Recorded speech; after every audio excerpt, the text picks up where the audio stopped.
বাসুদেবদার টোটোটা চেপে চলেছি রঙিন পাহাড় দেখতে। বেলপাহাড়ি থেকে কোদলচুয়া, সেখানেই আছে রঙিন পাহাড়। ডিস্টেন্স মোটামুটি 20 কিলোমিটার মতো। এবার দেখি পৌঁছতে কতক্ষণ সময় লাগে।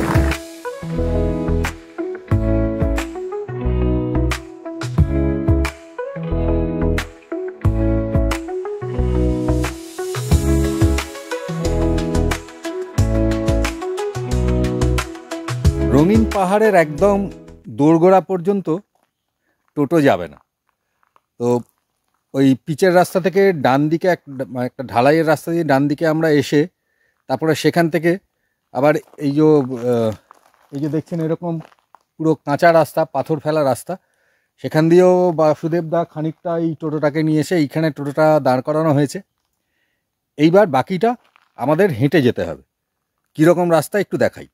এই দেখুন, এই রকম রাস্তা, এই দুপাশে জঙ্গল, মাঝখান দিয়ে এই রাস্তা। এরকম রাস্তায় হাঁটতে কোনো অসুবিধা তো হয়ই না, বরঞ্চ একটা ভালো লাগা কাজ করে। শুধু জঙ্গলের আওয়াজ ছাড়া আর কোনো আওয়াজ নেই। মাঝে মাঝে পাখি ডাকছে আর কিছু অজানা শব্দ, অবশ্যই থ্রিলিং। বাসুদেবদা আসলে অনেক দিন আগে এসছিল, তো ওরও একটু রাস্তাটা গুলিয়ে গেছে। এই দিক দিয়ে গিয়ে যেতে হবে না এই দিকে সোজা যেতে হবে, এখন দেখা যাক। ওটা একটা ট্রাই করতে হবে। একটা যে কোনো দিকে গিয়ে দেখতে হবে, যদি সেটা না হয় তাহলে আবার ঘুরে এসে অন্য দিকে যেতে হবে। এটাও একটা অ্যাডভেঞ্চার, কিন্তু খারাপ লাগছে না।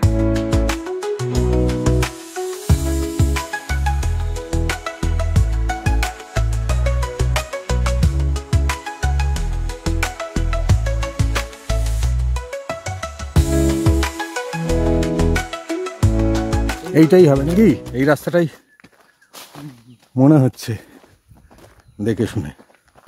আমরা ওই সোজা রাস্তাটা দিয়েই এগোচ্ছি, ডান দিকেরটাই যাইনি। এইদিকে নাকি কি করে জানবো? গ্রামে ঢুকছে। ও এই রাস্তাটা গ্রামে চলে যাচ্ছে। তাহলে পাহাড়ের উপর কোনটা যাচ্ছে?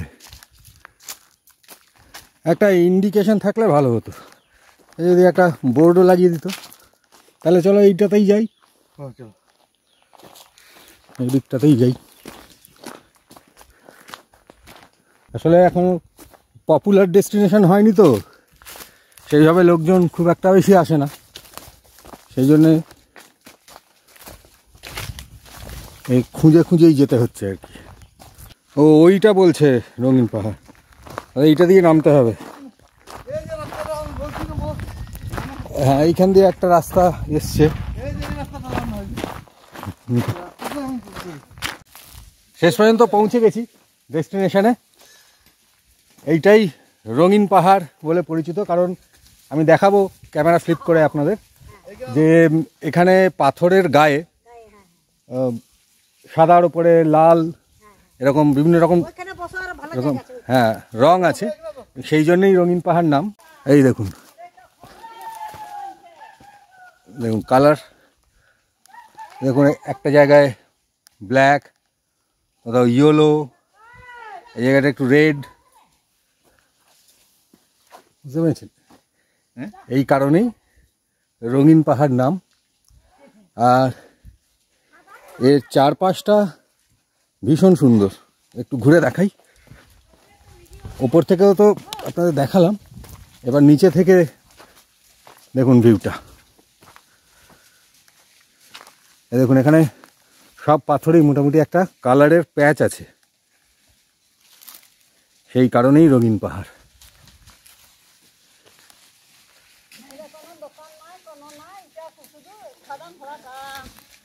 পাথরের গায়ে নানা ধরনের রং, কিন্তু একটা জিনিস খারাপ লাগে, বিভিন্ন জায়গায় দেখেছি, এই যে প্রকৃতির গায়ে নিজেদের নাম খোদাই করার একটা টেন্ডেন্সি থাকে এক শ্রেণীর মানুষের, এটা যে কবে যাবে কে জানে। পুরো সৌন্দর্যটাকে নষ্ট করে দেওয়ার পক্ষে যথেষ্ট। নাম ফোন নাম্বার খাতার অভাব পড়েছে যেন বাড়িতে, পাথরের গায়েই লিখতে হবে। এই দিকটায় দেখি,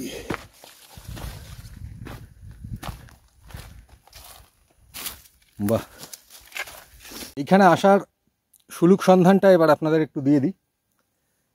এটাও ওই বেলপাহাড়ি থেকেই আসতে হয়, ঝাড়গ্রাম থেকে বেলপাহাড়ি থেকে টোটো ভাড়া করে আসতে হবে। এখানে কোনো সেই অর্থে পাবলিক ট্রান্সপোর্ট কিছু নেই, আর টোটো আপনি বেলপাহাড়ি থেকে পেয়ে যাবেন।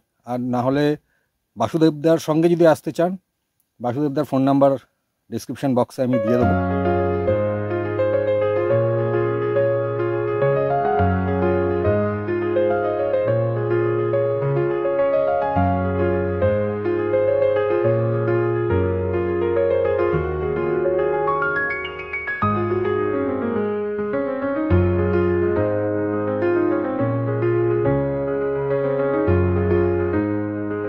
এই ছিল রঙিন পাহাড় ট্রেক।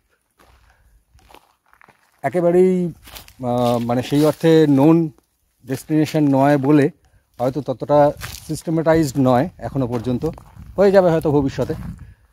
কিন্তু থোর বড়ি খাড়া বড়ি থোর ঘোরার বাইরে যারা আমার মতো একটু নতুন স্পটের সন্ধান করেন বা ঘুরতে ভালোবাসেন, তাদের ক্ষেত্রে আমি বলতে পারি এটা এক্সেলেন্ট। তো এনিওয়ে, ব্লগটা আমি এখানেই শেষ করছি। নেক্সট ব্লগে আবার দেখা হবে।